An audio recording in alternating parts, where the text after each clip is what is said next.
뭐 디플로마 과정을 졸업을 하셨거나 2년 정도의 칼리지 전문대학을 졸업하신 분들인데 뭐 캐나다에서 뭐 1년 프로그램을 마치신 디플로마 같은 경우에는 15점을 받으세요. 고등학교 졸업하셨으면 그냥 5점밖에 못 받으시는데 일반적으로 전문 인력 이민을 신청하시는 분들은 1년 이상의 디플로마 과정을 졸업하신 분들이세요. 왜냐면 그 직업을 수행하기 위해서는 반드시 그 보케이셔널 트레이닝을 거치신 분들이시거든요.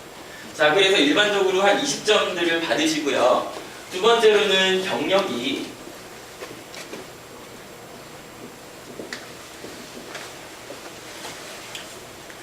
미니멈 1년 이상은 있으셔야 돼요.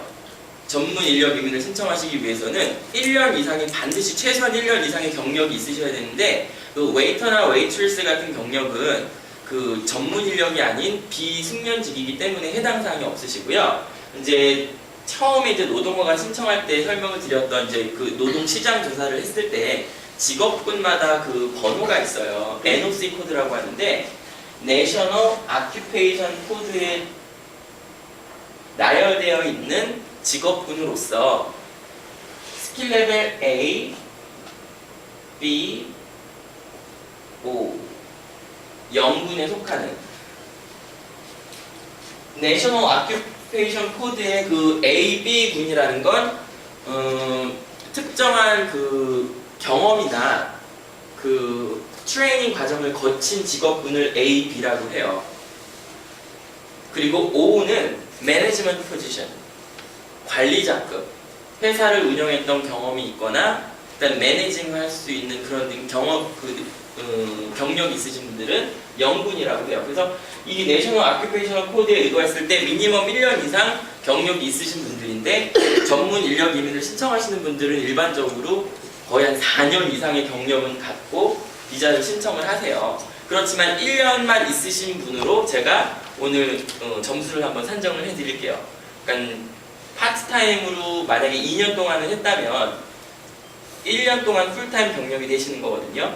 그래서 1년 동안의 그 풀타임이라는 건 그 기간이 꼭 1년 처음부터 끝까지 1년이 꽉 채워지지 않으셔도 돼요. 6개월 동안 일을 하셨고 또 어디서 다른 고용주한테서 또 6개월 일을 하셨고 헤어스타일리스트로 6개월 일을 하셨고 아니면 또 쿠브로 6개월 일을 하셨고 이 두 경력 모두 인정이 가능하십니다. 단 그 경력을 주장하는 거에 대한 서포팅 다큐멘트가 있으셔야 돼요. 쿡으로 이 일을 하셨으면 뭐 과거에 뭐 쿡 라이센스가 있었다거나 정말로 뭐 과거에 뭐 일을 뭐 아무튼 확실하게 경력을 증명할 수 있는 패밀리 레스토랑을 운영을 했다라고 하면 경력을 인정받기가 굉장히 어렵고요.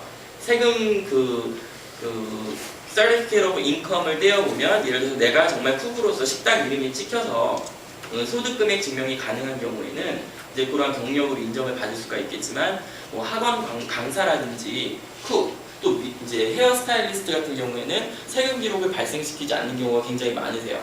그래서 경력으로 일단 주장을 해볼 수는 있지만 이제 이민국에서 그 경력을 이제 인정해주지 않을 수도 있기 때문에 그 경력만 가지고 이민 신청을 저희는 안 해드리고 있어요. 단 1년을 채웠지만 1년은 일단은 반드시 증명이 가능한데 그러한 경력도 있어서 예를 들어서 뭐 레퍼런스 레터도 받고 뭐 예를 들어서 세금은 안 냈지만 내 통장으로 들어온 그 헤어샵 이름이 찍힌 뭐 무통장 입금을 시켜서 이런 기록이 있고 주위에 추천서를 받아서 경력으로 주장을 해서 인정받으신 경우들도 있으세요. 근데 그거는 영사가 판단했을 때는 너는 소득금액 결국은 탈세를 하면서 소득금액에 대한 그 근거 자료를 없앤 거기 때문에 안 해줄 수도 있기 때문에요. 그거를 일반화시키지는 않고 있습니다. 이해가 되시겠죠?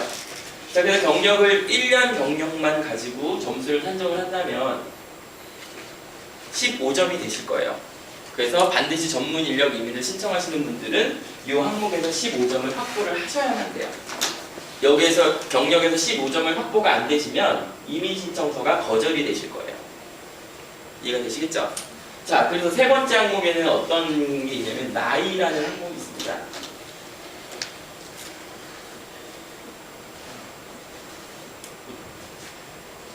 21살부터 49살까지는 10점 만점을 받으세요. 21살부터 49살. 그래서 이제 50살부터는 점수가 깎이기 시작해요, 이제. 근데 이렇게 좀 굉장히 젊어 보이시는데 점수가 좀 깎이신 우리 김영님이 앉아 계시는데요. 자, 그렇지만 이제 여기에 이제 패스트트랙 연방 전문 인력 이민을 신청하시는 분들은 캐나다에서 이제 합법적으로 일을 하고 계시는 분이기 때문에 다음 이제 잡 오퍼에서 이제 점수를 또 이제 10점을 받게 되시거든요. 그래서 이제 여기서 이제 점수를 이제 커버를 하시게 되는데, 자, 그 나이는 일반적으로 10점을 받게 되십니다. 거의 뭐 90% 이상이 이제 10점을 받게 되시거든요. 그래서 여기 10점을 일단 더해보고,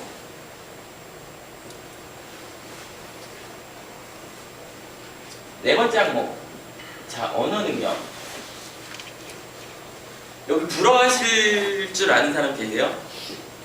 밴쿠버에는 정말 어렵더라고요. 불어를 하실 줄 아는 분 찾기가 굉장히 어려운데, 자, 불어에 대한 능력을 이제 인정받기 위해서는 그 영어 시험은 IELTS처럼 그 불어도 그 검증 시험이 있습니다. 이민국에서 지정해 놓은 인정을 해주는 이제 시험이 있는데 그 시험을 보셔야만 돼요. 이제 영어에서 점수를 주장을 하신다면.